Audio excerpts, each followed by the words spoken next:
I'm so excited for the mother of all simulcasts.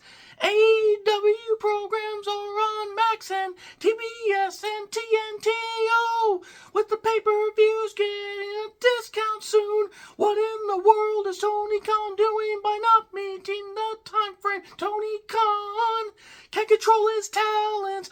Oh no! Edge and the Adam Copelina are now known as O-Cope. What the fuck, Tony Khan? Can you do something about the camera work? I know you won't.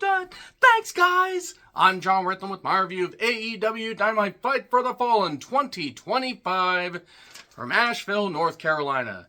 Harrah's Cherokee Center, it has around 7,600 for the capacity. They had around 3,600 according to WrestleTix. And you know what? It was for a good cause, for the Hurricane Helene victims, all the terrible stuff that happened, the floodouts, the absolute just abominable tragedy that has befallen so many people there. So it is for a good cause. And I do want to say, as far as running on Max, the first ever time that AEW has been streaming on Max as well as showing on TBS, I had no goddamn issues with my feed. So that gives me hope for WWE Raw on Netflix. And I do want to say, firstly, happy 2025. Thank you guys very much for tuning in. For those that missed my channel update video, you can get a somewhat full rundown of what to expect for what I am calling my last ride. I am basically going to go full blast for 2025 and then reassess how I'm going to do content in the future. Now, as for this show, there were things that weren't bad, but there was a lot of it where I just was questioning how is this much different than a normal Dynamite. Namely, I'm so excited by the Pointer Sisters. They came out in September of 1982. Now, it's a great song. Saturday Nights Are Alright for Fighting sort of fit Collision because of the idea it was on Saturday. But come on, this does not fit. I mean, and I got nothing against the Pointers. What the fuck? Tony Khan, what the fuck?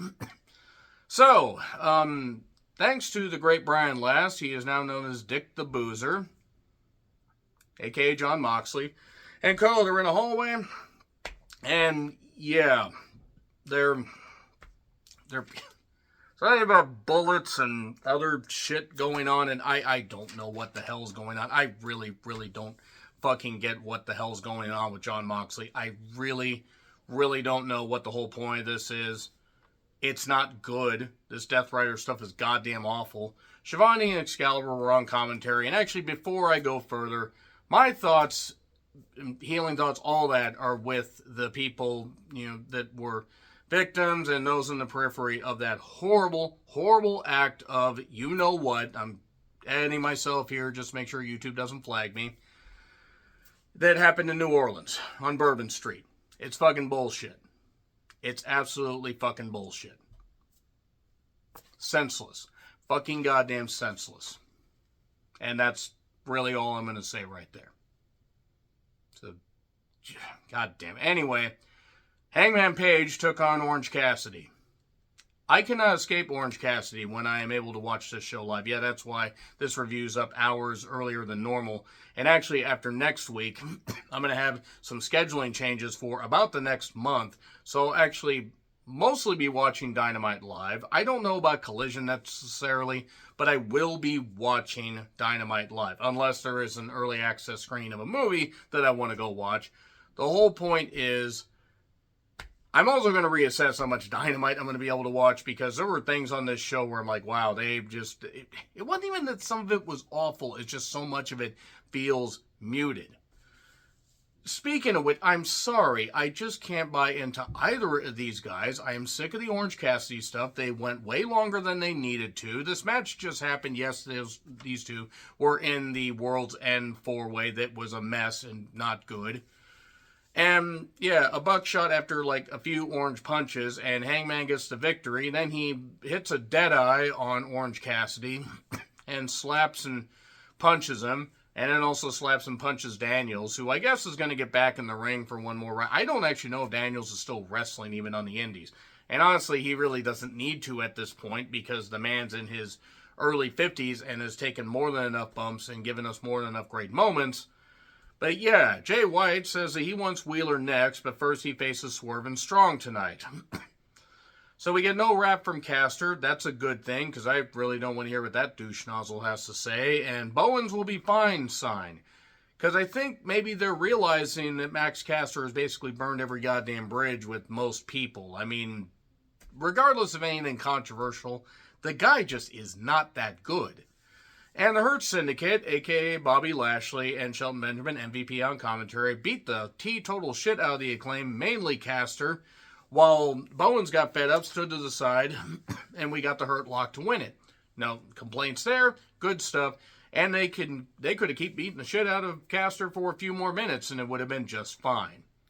The fact that Lashley and Shelton have a combined age of like 97, I believe, at this point, and move better and are more believable than about 80% of this fucking roster is really saying something. Swerve promo. Why is Alex Marvez there? I don't care if he's a nice guy. He has had 5 years to realize he is not good at this. Jamie Hayter took on Julia Hart. Jamie's hair was bouncing and behaving for no goddamn reason. And Julia, look, I'm happy that Julia's back. All seriousness, she came back from her injury recently. Jamie Hayter, as good as she is ice fucking cold. She got dropped on the steps and basically the neck and shoulder were targeted because, in addition to a back injury, she also had this stuff going on with her. So Julia targeted that. And then eventually brought out an arrow after Jamie landed really badly. We're just going full sleepaway camp here. I actually really hope not, because I don't think they can get away with doing anything like the ending of Sleepaway Camp. And if you've seen it, you know what I'm talking about. Fun fact, they had to get that person drunk to be able to do that, because they didn't want to show themselves like that. It's a great movie, though, by the way. It's on Peacock if you want to check it out. So she eventually hits the mist, Julia that is, and gets the victory. And then we go on to... The arrow was a diversionary tactic. I like Shivani as far as his, as what he has contributed to wrestling, but he has contributed nothing of value to commentary lately. Ospreay, Fletcher, and Okada recaps along with Kenny Omega coming back. Kenny Omega is going to return in Clarksville, Tennessee next week, after hopefully dragging Gabriel Kidd to a decent match, which is going to be hard to do. I know his name's Gabe Kidd, but Gabriel just sounds better because the Archangel Gabriel, he deserves to end up with the same fate, or maybe that's the Archangel Michael. Nevertheless, I will be reviewing Wrestle Kingdom 19 and Wrestle Dynasty sometime after both are done, because I am not waking up early enough to watch those. I'm sorry. So, Okada pre-tape. He tells Kenny to stay out of his business, bitch. Mercedes comes out for a celebration. They cut Camille out of all these recaps, so I guess they're done with her. And now she's going to face Mia Shirakawa this weekend. That was pointless, basically, because nobody came out to interrupt, nothing. And Hurricane Helene, relief plug, the first responders are there, and massive credit to them. They do the job that is so difficult, seeing so many horrors, putting their lives on the line to rescue people. And Dax was presenting a couple checks. Marvez is with Strong, Colt, and O'Reilly.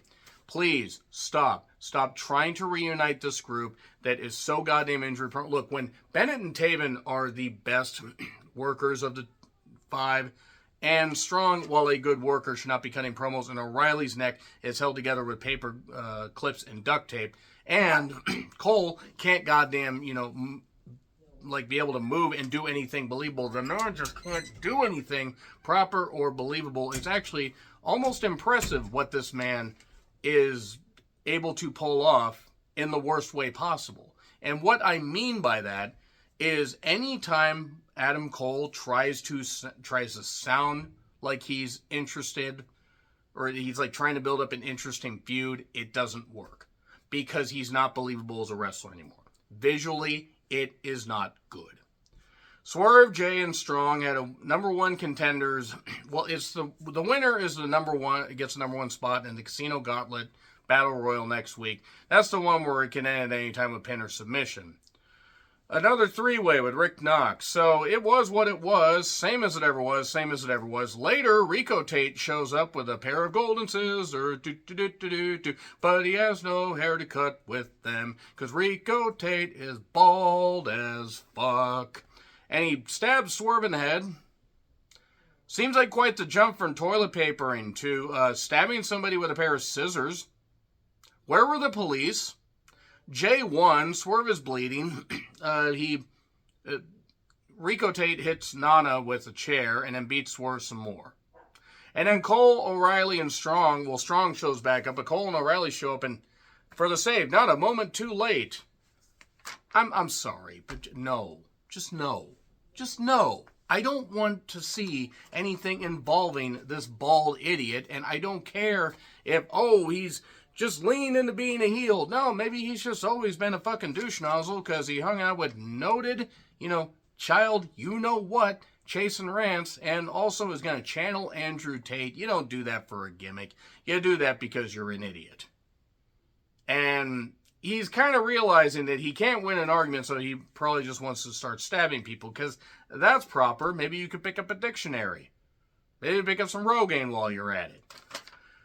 So that being said, Mariah May basically talks about the division. She praises the division very insincerely and says she's been on top of all of them in 2024. You stop that, you know who you are. But she, tells them to work for it. You better work, bitch. I guess she channels Britney Spears here. Jarrett comes out and basically talks briefly about Christine Jarrett, his grandmother, her getting in the wrestling business in 1946, parlaying that to his dad, and her getting, rising up in the business, him starting TNA, and all that. And now he basically wants the world title. He signed his last contract as an active wrestler, and he wants to win the world title. You know what? Have him win it all in. Why not? Have him win it in Texas, and just have it could be a month-long run. Just have him do it. Why not? It's one of the few feel-good moments that they still have. And actually, this wasn't all that bad. Hook then basically is going to finish what he started with Christian Cage in 2 weeks at Maximum Carnage, because Tony Khan is a Super Nintendo fan. Hobbs beat up Cruz and Killjoy. This match wasn't a Killjoy. The next one was. And they kept chanting, meep, meep, instead of meat. So, basically, Big Bill and Brian Queef are talking, and God, we're going to get rated FTR against the Learning Tree on Collision. So I'm going to be doing literally anything else other than watching Collision if you think I'm going to watch anything with goddamn Chris Jericho. If I'm not going to be watching his funeral, I don't want to see anything involving Jericho. MJF then, all bloody afterwards, says, you may have beaten me up afterwards, Adam Cole, with all your friends, but I won. I'm moving on. I want the Triple B back. And what's a king to a god? What's a god to a king? What's a god to a non-believer? Or whatever the fuck the lyrics are. It's Kanye West, so who the fuck cares? Catchy song, by the way. But nevertheless, he wants the title back. So they're getting people in the mix. So at least they moved on from that. So, all right. I hope they did. And Dick the Boozer, Claudio, and Yuta the Midget are there. Yuta is the least believable wrestler they have on that goddamn roster. That is somebody they're trying to push. I'm sorry. His hair is goddamn overtaken him like it's a goddamn mushroom. It's more like a mushroom cloud. I feel like I'm getting radiation every time I fucking watch that douche nozzle. I don't care if he's a nice guy. He's not believable as a fucking wrestler. I saw people in the goddamn crowd in Tacoma. I've seen people at the grocery store that work out that look like they would be more believable wrestlers with a week's worth of training than Yuta apparently has with years in the ring. Fuck, Spike Dudley was more believable than this guy. Spike Dudley at least knew when the fuck to get out. Anyway, we're at FTR. They are calling the Adam Copeland Cope. I know you young people don't think that we're fun anymore. Hey, everybody, an old man's trying to be hip. I was there for the Adam Copeland's debut. It was a tremendous reaction. He's a talent. If he wants to do these crazy bumps and all this stuff, fine. Bless him. I'm glad he's back from the injury. He's done a lot of good stuff as far as, helping relief efforts along with FTR. Great. Cope? The fuck? Anyway, speaking of the fuck, this went through 2 ad breaks. Marina interfered. They keep basically shining a neon light on the fact that Beth Phoenix, or whatever she's going to be able to call herself, is going to show up and take out Marina Shafir. Which, for the love of God, do something to just juice this thing up. Or bleed this thing out and then move on, because this Death Rider stuff is terrible. The crowd was way into it, though. I can't deny that. While the referee is distracted after seemingly not counting out Mox and Cope, so stupid, while they're out in the crowd, Jay White attacks Wheeler Yuta, planting him, and Jay's a safe worker, but, I mean, Yuta still can't take a proper bump because he's a fucking idiot. And, yeah, the announcer's table bump and a spear through the barricade, and a Shatter Machine and spear on Yuta. 1, 2, 3. The crowd was into it, and I took time out of my day instead of just taking a nap and skipping this. I'm going to be perfectly honest here, guys. While I like some things going on in AEW and didn't mind World's End, and there are elements of AEW that could work, and running in a smaller venue has helped, they need a lot of help. They need a lot of fucking help. I'll talk about that in future reviews. I may review next week's show. I may not. It depends on the lineup. I may just skip to Maximum Carnage. Venom, let there be Maximum Carnage. Nevertheless, let me know your thoughts in the comments. Like, share, subscribe, Twitter, Letterboxd, and Blue Sky handles in the description. I'm John Ritlin, and I'll see you soon.